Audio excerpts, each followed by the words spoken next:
Batalero family magpapakalayo-layo na daw. Hala, dala na naman ba ito ng sol-sol sa kanila? Yes, nagpapaalam na kay Edo.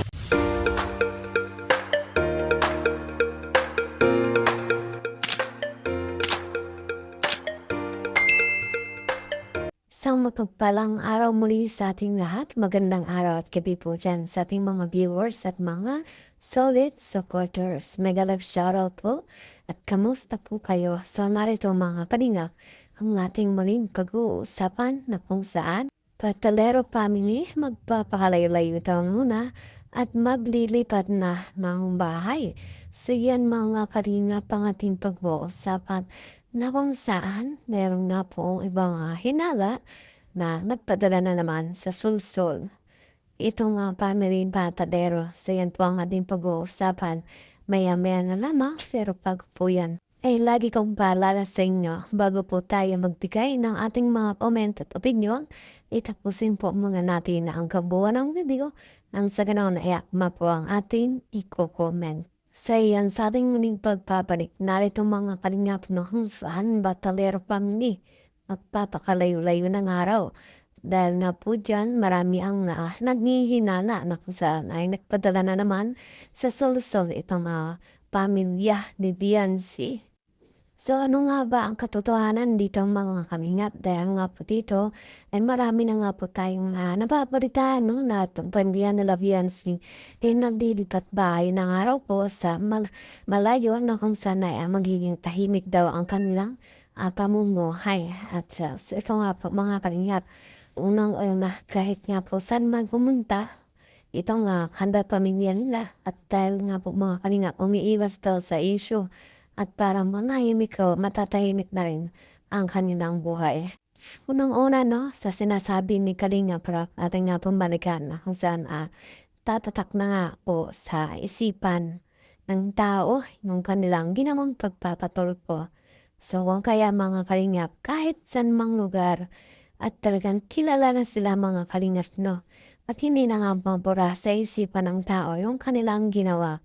Kahit man po upang iwas sila sa gulo, kahit saan man pumunta silang lugar at doon na manirahan, ay wala nga pong magagawa na. Patuloy at tuloy-tuloy ang pangbabash at ganun po pag-uusapan pa rin sila mga Kalingap. Hindi nga po yun basta-basta mabubura sa isipan. At dahil nakatatak na nga po yun no, mga Kalingap. Kung kaya hindi po talaga yun ang pinaka dahilan o paraan mga Kalingap para mawala o maalis ang isyo patungkol sa kanila. Para po sa akin, ang magiging paraan lamang mga Kalingap para maalis nga po no, o stop na ang bashing sa kanila ay humingi sila ng tawad, magpakumbaba at ipakita sa lahat na sila mga Kalingap ay nagbago at sabi nga nila ay masaring din naman silang desisyon at pag-iisip kung kaya sila nga po ang may kagawan o silang may gawa. Sila ang may plano at yun nga pong naisip nila mga Kalingap na ang magpatolpo sa Kalingap. Kung kaya sana maisip din nila ngayon yung mga kanilang pinanggagawa kung ano yung naging kainatnan o naging resulta kung makikita natin ngayon. At ano na nga ang nangyayari sa pamilya Patalero. Mas lalong lumalala ang mga Kalingap ang kanilang sitwasyon. Nahihirapan silang kumilos na yon.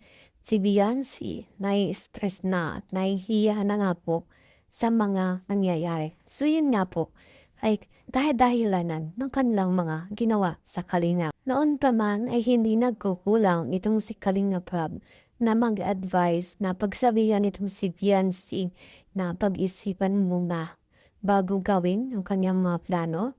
Kung sana hindi naman sila hinahaglangan bilang payo lamang para sa ikabubuti nila ang ginawa ni Kalinga Prab. Subalit hindi nga po sila nakinig. Mas pinaboran yung mga taong walang nagawang maganda sa kanila na bandang muli ay iniwan lang din sila mga Kalingap. At ngayon, nakikita natin kung gaano sila talikuran at ipahiya na ngayon ang pamilya ni Mang Ifing na kung saan Kaya sinasabing ito ang mastermind ng pagpapatulpo. Siya nga po yung nagsulsol sa Family Batalero na ngayon ay nagiging kaaway na nila mga kalingap. Yun nga po ang sinasabi. Sa huwag basta-basta maniniwala. Talo na nga po dito kay Kapisot na sinasabi ni Kalingap Rob na papatunayang isa sa traitor na sa ngayon makikita nila na nandiyan na sumusuporta at hindi nila nakikita. Bandang huli ay sila rin nga po ang babanatan, titirahin na sa social media Kapisot na ito. Ngayon nga po ay nakukuha pa ang loob ng pamilya nila BNC. At sa ating palagay na isa na ito sa nagsulsula naman sa nagpayo sa pamilya Batalero na ito yung gawin na magpakalayo-layo, manirahan sa ibang lugar para iwas makawala sa issue. Dahil kung mapapanood natin ang vlog ni Kapeso, ay talagang nakikita natin na andun yung kanyang pagtatanggol sa kaling pamilya nila Bianci. Andun yung pagtatanggol at pagpapayo na sumasang-ayon na sa Bianci ay lumipat ng ibang lugar na kanilang pagtitirahan mga kalingap. So marami nga pong nagsasabi na nasa magulang na ni Bianci kung makikinig muli sa mga sorsor o mga payo na dapat ay pag-isipan din muna nila kung tama ba mga kalingap at hindi nga po yung sugod ng sugod sa laban na wala nga pong dalang armas o hindi mo na pinag-iisipan yung plano. So yun nga po mga kalingap na maging maayos din lahat kung saan ngayon ay binabaliwala na rin ang kalingap itong pamilya na Bianci dahil hindi naman nakikinig sa kanilang payo at kinalaban pa sila mga kalingap. Kung kaya sa ngayon walang magagawa ang kalingap kundi hayaan na lang. At heto na nga po mga kalingap Bianci nagpaalam daw kay Papa Ed sa pagkikita na Eric ni Bianci na naging usapin at nagkalat sa social media na nagkita nga po itong dalawa.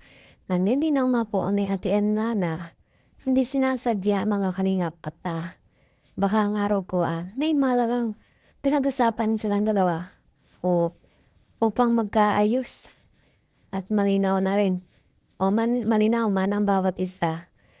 So siguro mga kalingap sa doon yung mamaalam na ni Bianci dito kay Kalingap Edo. At yan nga po ang aking update ngayong araw. Maraming salamat kasi yung patuloy na suporta. Ganon din patuloy po natin suportahan ang magamah na matubang at ang kanilang may bahay at Edna Vlogs at Chakitap niya.